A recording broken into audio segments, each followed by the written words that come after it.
আসসালামু আলাইকুম রহমতুল্লাহি ওবারাকাতু। আমার প্রিয় বোনেরা, আল্লাহ তাআলার অশেষ রহমতে সন্তান লাভের সুখবরটি পাওয়ার পর আমাদের অনেকেরই মনের মধ্যে একটা মনোকামনা বা ইচ্ছা থাকে যে আমাদের যেন একটা পুত্র সন্তান হয়। আর এই যে একটা মনোকামনা বা ইচ্ছা, এটা কোনো খারাপ বিষয় না। মন থেকে আল্লাহ তাআলার ইবাদত করলে মানুষের সকল ইচ্ছাই পূরণ হয়।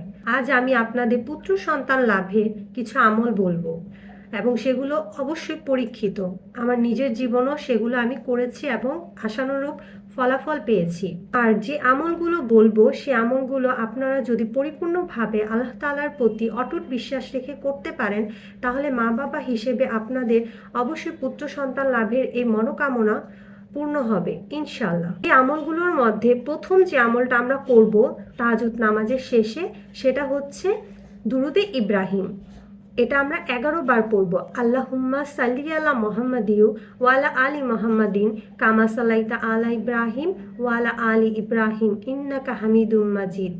আল্লাহুম্মা বারিক আলা মুহাম্মাদিউ ওয়া আলা আলি মুহাম্মাদিন কামা বারাকতা আলা ইব্রাহিম ওয়া আলা আলি ইব্রাহিম ইন্নাকা হামিদুম মাজিদ। এটা আমরা 11 বার পড়ার চেষ্টা করব। দ্বিতীয়ত, তাহাজ্জুদ নামাজের শেষেই আমরা সূরা ফাতিহা 11 বার পড়ব। এরপর আমরা তৃতীয়ত পড়ব হচ্ছে তাহাজ্জুদ নামাজের শেষে রাব্বি হাবলি মিনাস সোয়ালিহিন। এটা আমরা 303 বার পড়ব। এখন যাচ্ছি দ্বিতীয় আমলে। দ্বিতীয় আমলটা হচ্ছে আমরা করব 5 ওয়াক্ত নামাজের শেষে। 5 ওয়াক্ত নামাজের শেষে আমরা প্রথম যে আমলটা করব সেটা হচ্ছে আল মাতিনু, মহান আল্লাহ তাআলার একটি গুণবাচক নাম। আল মাতিনু 70 বার পড়ে আঙ্গুল দিয়ে আমরা যারা গর্ভবতী আছি তাদের পেটের চারিদিকে বৃত্তের ন্যায় গোল করে আমরা 4 বার এটা করব। এবং পাশাপাশি আরও দুইটা জিনিস করব, সেটা হচ্ছে আল খালিকু, আল আওয়ালু। আল খালিকু আমরা 1000 বার পড়ব এবং আল খালিকু আমরা হচ্ছে 40 বার পড়ব। আল্লাহ তাআলার এই গুণবাচক নামগুলো আমরা প্রতিদিন 5 ওয়াক্ত নামাজের শেষে পড়ার চেষ্টা করব। আমার প্রিয় বোনেরা, আপনারা এই আমলগুলো গর্ভধারণ করার পর প্রথম 3 মাস নিয়মিত করবেন, কারণ আমরা জানি আল্লাহ তাআলা পরম দানশীল, আমাদেরকে তিনি সব কিছু দান করেন।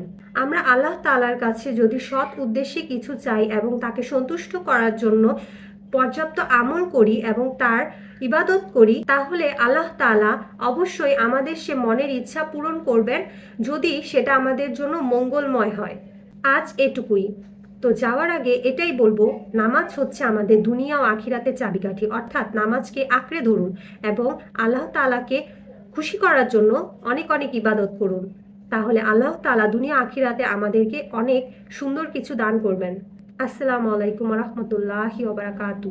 لو احنا الدم تاخندا واستولوا الاغلي نندا